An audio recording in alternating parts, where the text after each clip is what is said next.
Hello everyone, welcome back to my channel. I am Ayesha and today will back to new video with a new topic. तो आज हम science का chapter number 9 करेंगे, force and laws of motion.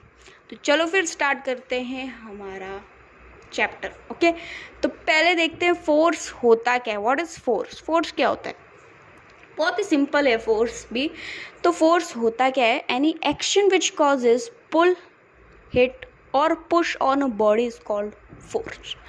तो force क्या होता है? जैसे हम किसी भी ऑब्जेक्ट पे, कोई भी ऑब्जेक्ट पे पुश कर रहे हैं, पुल कर रहे हैं, कोई भी ऑब्जेक्ट को पुश पुल कर रहे हैं, हिट कर रहे हैं, तो उसे तो फोर्स कहते हैं। हम जिस पे प्रेशर डालते हैं, हम जोर लगाते हैं ना किसी चीज़ पे, जोर लगाते हैं, धक्का मारते हैं किसी चीज़ को, तो उसी को ही फोर्स कहते हैं। ठीक है, जैसे मेरी पेंसिल है, पेंसिल को मैं क्या कर रही हूँ? पुश कर रही हूँ, पुल कर रही हूँ, पुश कर रही हूँ, पुल कर रही हूँ, हिट कर रही हूँ। तो ये सारी चीज़ें क्या है? फोर्स। हम जब किसी ऑब्जेक्ट पे कुछ करते हैं, पुश कर रहे हैं, धक्का मार रहे हैं, किसी ऑब्जेक्ट पे धक्का मार रहे हैं, किसी ऑब्जेक्ट को धक्का मार रहे हैं, पुश कर रहे हैं, पुल कर रहे हैं, हिट कर रहे हैं, तो वही चीज़ हमारी क्या हो जाती है? फोर्स हो जाता है। ठीक है, तो फोर्स बहुत ही सिंपल है। ठीक है, किसी भी चीज़ को हम पुश कर रहे हैं, पुल कर रहे हैं, हिट कर रहे हैं, कोई भी ऑब्जेक्ट को धक्का मारते हैं ना, किसी चीज़ को धक्का मारते हैं, ठीक है, धक्का मारते हैं, पुल करते हैं, हिट करते हैं, तो ये सारी चीज़ें फोर्स ही होती है। ये फोर्स ही होती है, प्रेशर लगाना। फोर्स को हम प्रेशर भी बोल सकते हैं। किसी चीज़ पे प्रेशर लगाते हैं ना, जोर से हम किसी चीज़ को खिसकाते हैं, फोर्स लगाते हैं उसमें, तो क्या करते हैं? पुश ही करते हैं ना, हम उसे पुश करते हैं, धक्का मारते हैं। जब वो मूव होता है, जब कोई बॉडी मूव होती है, जब ऑब्जेक्ट मूव होता है, तो उसी चीज़ को हम फोर्स कहते हैं। ठीक है, तो force can not be seen but it can judged only by the effects which it produces in various body around us. तो फोर्स दिखता नहीं है, मगर हम फोर्स के इफ़ेक्ट्स देखते हैं, फोर्स के इफ़ेक्ट प्रोड्यूस होते हैं। ठीक है, जो वेरियस बॉडीज़ में, मीन्स अलग अलग तरह की बॉडीज़ में हमारे अराउंड में होती है। ठीक है, मीन्स इसका इफेक्ट्स देखते हैं। इफेक्ट्स क्या क्या होते हैं? Many effects of force are given, like a force can move a stationary body. अब कोई स्टेशनरी बॉडी है, उसको भी फोर्स मूव कर सकता है। कैसे मूव कर सकता है? पुश करके, पुल करके, हिट करके। तो इस तरीके से फोर्स लग सकता है, फोर्स मूव कर सकता है एक स्टेशनरी बॉडी को। ठीक है, तो फोर्स दिखता नहीं है, फोर्स के इफेक्ट्स दिखते हैं हमें। सेकेंड पॉइंट है, force can stop a moving body. Force एक मूविंग बॉडी को भी स्टॉप कर रहा है। कोई चीज़ आ रही है, रोलिंग करते हैं, मीन्स बॉल, फुटबॉल को हम फेंकते हैं, तो हम उसे स्टॉप भी कर सकते हैं, हम उसे रोक भी सकते हैं। तो फोर्स से रोकते हैं ना, हम उसमें प्रेशर डालते हैं, हम उसे प्रेस करते हैं, मीन्स उस पर प्रेशर डालते हैं, तब वो रुक जाती है। फोर्स लगाते हैं, हम उस पर फोर्स लगाते हैं, तो वो मूविंग बॉडी जो है वो रुक जाती है। ठीक है, तो फोर्स एक मूविंग बॉडी को स्टॉप कर सकता है, फोर्स एक स्टेशनरी बॉडी को भी मूव कर सकता है। अ force can change the direction and speed of body. अब फोर्स, अब कोई भी डायरेक्शन, जैसे पेंसिल है, पेंसिल मेरी इस डायरेक्शन में जा रही थी, मैं इसे इस डायरेक्शन में भी कर सकती हूँ। तो फोर्स से करूँगी मैं इसमें धक्का मारूंगी, पुश करूँगी, तो इस डायरेक्शन में मूव हो जाएगी। तो इस तरीके से फोर्स जो है बॉडी का डायरेक्शन भी चेंज कर देगा, स्पीड भी चेंज कर देगा। फास्ट चल रहा है तो उसे धीरे भी कर देगा, और धीरे कोई बॉडी चल रही है, ऑब्जेक्ट को हम धीरे चला रहे हैं, तो फास्ट भी कर देगा। वो सब फोर्स से होगा। तो कैसे होएगा? हम उसे पुश करके कर देंगे, पुल करके कर देंगे, और हिट करके कर देंगे। तो इस तरीके से फोर्स होता है। ठीक है, तो ये सारे इफेक्ट्स है फोर्स के। तो फ्रेंड्स, ये सारे क्या है? फोर्स के इफेक्ट्स है। ठीक है, तो फोर्स स्टॉप कर सकता है मूविंग बॉडी को। कोई चीज़ मूव हो रही है तो उसे हम स्टॉप भी कर सकते हैं। कैसे? पुश करके, मीन्स उसमें प्रेशर डाल के उसे पुश करके स्टॉप भी कर सकते हैं। स्टेशनरी बॉडी को मूव भी कर सकते हैं फोर्स के हेल्प से। ठीक है, तो फोर्स एक शेप चेंज भी कर देगा, कोई बॉडी का डायरेक्शन चेंज कर देगा, स्पीड चेंज कर देगा मूविंग बॉडी की।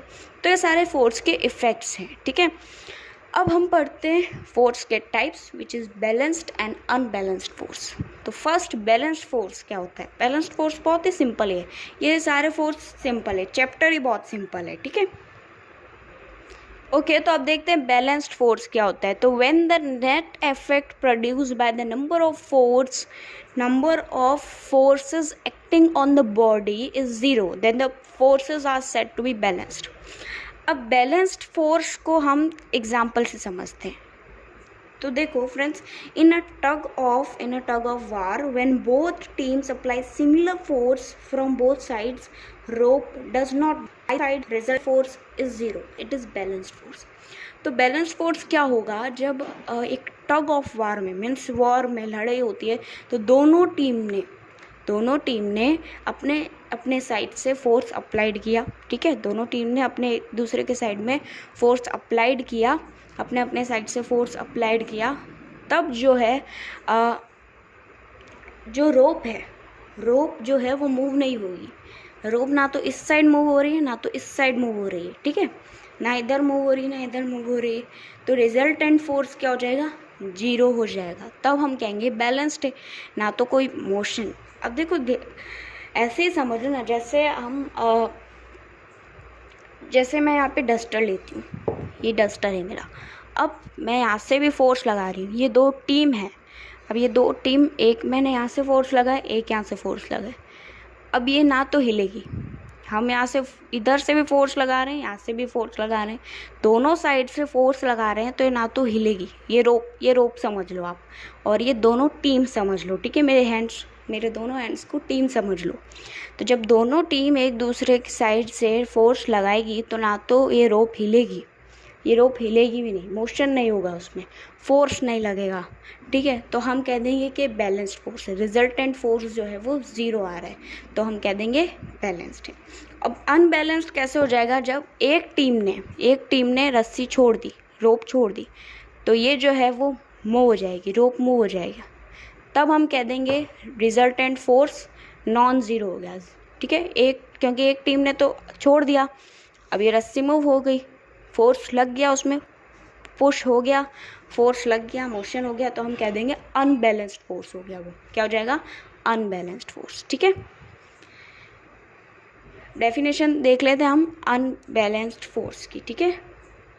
बैलेंस्ड फोर्स सिंपल है, समझ में आ गया होगा आपको एग्जाम्पल की हेल्प से। सो फ्रेंड्स, अब अनबैलेंस्ड फोर्स की डेफिनेशन देख लेते हैं। When the net effect produce a number of forces acting on a body is non zero then the force are said to be unbalanced. अब जब देखो टीम का ही जो हमने अभी बैलेंस फोर्स में एग्जांपल लिया है वही अनबैलेंस्ड में देखेंगे। तो जब दोनों टीम ने अप्लाई किया एक दूसरे के सामने, ठीक है, दोनों ने फोर्स अप्लाई किया, दोनों ने फोर्स लगाया, रस्सी को खींचा, तो एक जो टीम थी, फर्स्ट वाली जो टीम थी, उसने रस्सी को छोड़ दिया, तो रोप जो है वो तो मोशन हो गया, फोर्स लग गया, ठीक है, जब छोड़ दिया तो अनबैलेंस्ड हो गया, बैलेंस थोड़ी हुआ, अनबैलेंस्ड हो जाएगा, क्योंकि एक टीम ने तो छोड़ दिया ना। जैसे डस्टर ही ले लो वापस, अब ये फर्स्ट वाली टीम है, ये सेकंड वाली टीम है, ठीक है, जब फर्स्ट वाली टीम ने रोप को छोड़ दिया, ठीक है, लीव कर दी, अब जो लोग हैं वो गिर गए, ठीक है, सारी जो लोग हैं वो गिर गए, तो ये रस्सी भी छूट गई उनसे और ये अनबैलेंस्ड हो गया, और यहाँ पे मोशन भी हो गया, फोर्स भी लग गया, तो तब हम कह देंगे कि अनबैलेंस्ड फोर्स हो गया, ठीक है। तो वही example, in a tug of war when one of team suddenly release the rope then unbalanced acts on other team due to which it falls backwards. जो फर्स्ट वाली जो टीम है सडनली उन्होंने रोप रिलीज़ कर दी, छोड़ दी, तो ये वाली जो टीम है, सेकंड वाली जो टीम है, वो नीचे गिर गई, तो ये अनबैलेंस्ड हो गया, ठीक है। तो ये होता है बैलेंस्ड फोर्स और अनबैलेंस्ड फोर्स, ठीक है। तो समझ में आ गया होगा आपको बैलेंस्ड और अनबैलेंस्ड। हम पढ़ते हैं Newton's first law of motion. An object will continue to remain in its state of rest or in uniform motion along a straight line path unless an external force acts on it. It also known as a law of inertia. अब Newton का first law बहुत ही simple है कि कोई भी object कोई भी object continue रहेगा एक रेस्ट में और यूनिफॉर्म मोशन में जब तक एक एक्सटर्नल फोर्स एक्ट नहीं हो जाए। जैसे कोई चीज़ को हम मीन्स कोई ऑब्जेक्ट उसी स्टेट में रहेगा, उसी पोजीशन में रहेगा जब तक अब एक्सटर्नल फोर्स ना हो जाए।